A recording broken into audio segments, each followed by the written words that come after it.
नमस्कार दोस्तों, कैसे हैं आप। और आज मैं आपके सामने लेके आई हूँ 70 और 80 दशक की एक अभिनेत्री की बायोग्राफी। जी हाँ, वो मशहूर अभिनेत्री और कोई नहीं बल्कि जीनत अमान है। जीनत अमान एक मॉडल और 70 और 80 के दशक की एक अभिनेत्री है। उन्होंने 1970 को मिस एशिया प्रशांत खिताब भी जीता था।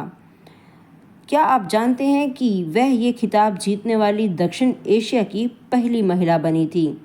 जीनत अमान और परवीन बॉबी ने एक साथ ही बॉलीवुड में कदम रखा था।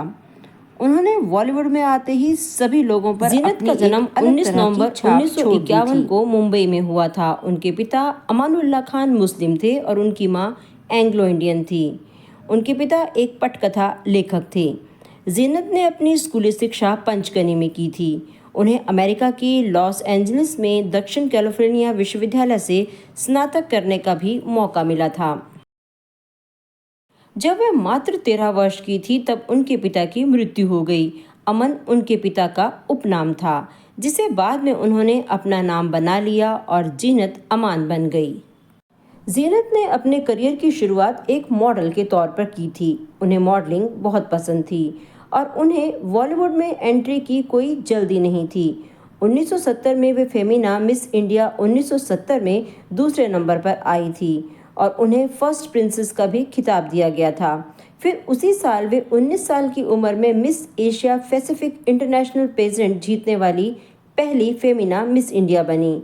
उस उम्र में ये सारे पेजेंट खिताब जीतकर उन्होंने भारत और दुनिया में अपना नाम रोशन किया। मॉडलिंग में उनकी मौजूदगी ने उन्हें बॉलीवुड में प्रवेश करने में मदद की। जीनत ने 1970 में देवानंद के साथ फिल्म द एविल विदिन में अपनी शुरुआत की, जो एक बड़ी फ्लॉप रही। ये एक अच्छी शुरुआत नहीं थी जिसकी उन्हें उम्मीद थी। 1971 में उन्होंने फिल्म हलचल में एक छोटी सी भूमिका निभाई और उसी वर्ष वे हंगामा नामक एक और फिल्म में दिखाई दी। दोनों फिल्मों का नतीजा एक जैसा रहा। उन्होंने बॉक्स ऑफिस पर बहुत खराब प्रदर्शन किया। लगातार असफलताओं ने जीनत को हतोत्साहित कर दिया और उन्होंने अभिनय छोड़ने और मॉडलिंग में वापस जाने का फैसला किया।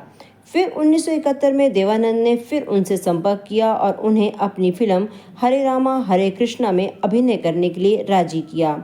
उन्होंने जीनत से कहा कि अगर फिल्म अच्छी नहीं चली तो वह अभिनय छोड़ सकती है और भविष्य में जो चाहे कर सकती है। यह फिल्म उनकी करियर का टर्निंग पॉइंट साबित हुआ। यह एक ब्लॉकबस्टर फिल्म थी और उनके लिए सबसे महत्वपूर्ण सफलता थी। उन्होंने उस साल सहायक भूमिका में सर्वश्रेष्ठ अभिनेत्री का फिल्म फेयर पुरस्कार भी जीता। इस फिल्म ने उनके लिए रास्ता बनाया और उनका मन फिर से अभिनय की ओर आकर्षित हुआ।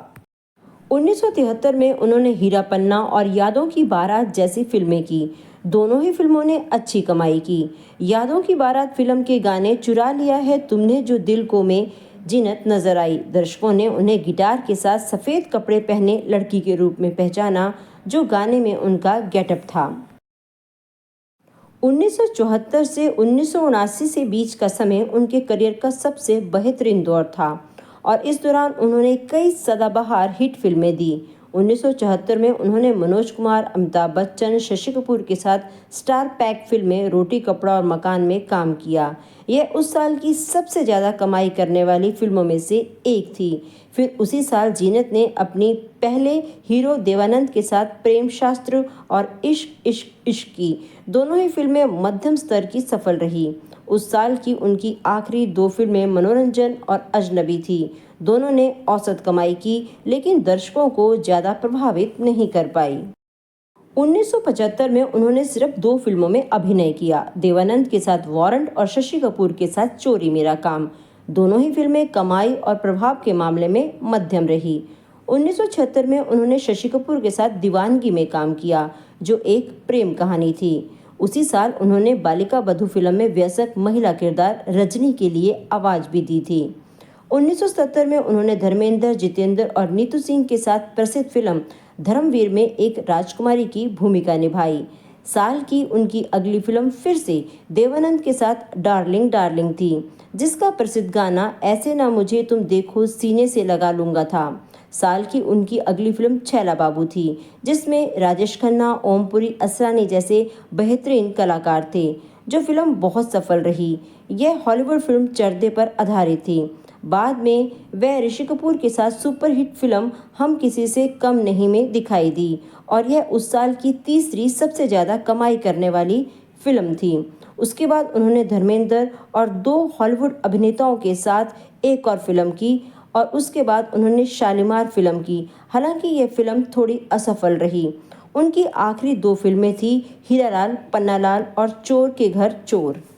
इसी बीच 1978 में रिलीज हुई राज कपूर की बड़ी बजट वाली फिल्म सत्यम शिवम सुंदरम फिल्म में जीनत अमान बहुत अहम किरदार में नजर आई। इस फिल्म के लिए उन्हें फिल्म फेयर सर्वश्रेष्ठ अभिनेत्री पुरस्कार के लिए भी नामित किया गया था। डॉन फिल्म में वह जिस तरह से बदला लेने वाली एक्शन लड़की का किरदार निभाती है, उसी कारण फिल्म में जान आ गई थी। डॉन मूवी भी उस समय की बेहद मशहूर मूवी थी। 1989 में रिलीज हुई गवाही फिल्म में वे मुख्य किरदार में नजर आई। वो फिल्म उनकी आखिरी फिल्म थी। 1990 और 2000 में लंबे समय के बाद एक दशक के बाद वे भोपाल एक्सप्रेस फिल्म में नजर आई। बूम 2003 और उसके बाद वे छोटे मोटे किरदारों में भी नजर आई थी। 2004 के द ग्रूट के नाटक में वो मिसेस रॉबिन्सन की भूमिका में भी नजर आई। जीनत ने 1978 में संजय खान से शादी की, लेकिन 1 साल के भीतर ही उनका तलाक हो गया और 1985 में उन्होंने खुशहाल शादीनुमा जिंदगी की उम्मीद में मजहर खान से दोबारा शादी की।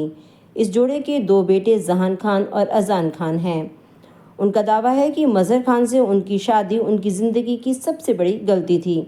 मजहर ने उन्हें अभिनय से दूर रखा और वे चाहते थे कि वे घर में एक हाउसवाइफ बनकर ही रहे। वे कभी नहीं चाहते थे कि वे अपना पेशेवर अभिनय करियर जारी रखें। अपनी शादी के बाद जीनत ने काफ़ी कम फिल्में की। उनका कहना है कि वे कभी भी मजहर के साथ खुश नहीं रही। हालांकि उन्होंने 1998 में उनके मरने तक उनके साथ अपना रिश्ता बनाए रखा। अब वह अपने बेटों के साथ मुंबई में रहती है। बॉलीवुड में उनके करियर की बहुत अच्छी संभावनाएं थी, लेकिन अफसोस कुछ कारणों से उनकी बहुत सारी जो फिल्में थी वो फ्लॉप हो गई।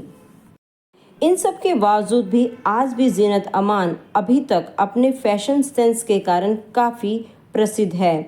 लोग उसके फैशन के अदाकार हैं। आज भी हीरोइंस में जो बदलाव आया है उन्हीं के कारण आया है। उनके फैशन सेंस की जो अमिट छाप थी वो बॉलीवुड में देखी जा सकती है। कुल मिला के अगर हम कहें तो जीनत अमान एक फ्लॉप हीरोइन नहीं थी, बल्कि उन्होंने बॉलीवुड पे अपने एक फैशन सेंस की एक अच्छी छाप छोड़ी थी। तो इस तरह से ये उनकी एक जीवनी थी जो मैंने आपके सामने लाने की कोशिश की। अब मुझे उम्मीद है कि जीनत अमान की बायोग्राफी आपको पसंद आई हो। अगर आपको जीनत अमान की ये इन्फॉर्मेशन पसंद आई है तो कृपा करके मेरे इस चैनल को लाइक और सब्सक्राइब ज़रूर कीजिएगा। मैं आपको और भी अपडेट देती रहूँगी। धन्यवाद मेरे इस वीडियो को अंत तक देखने के लिए।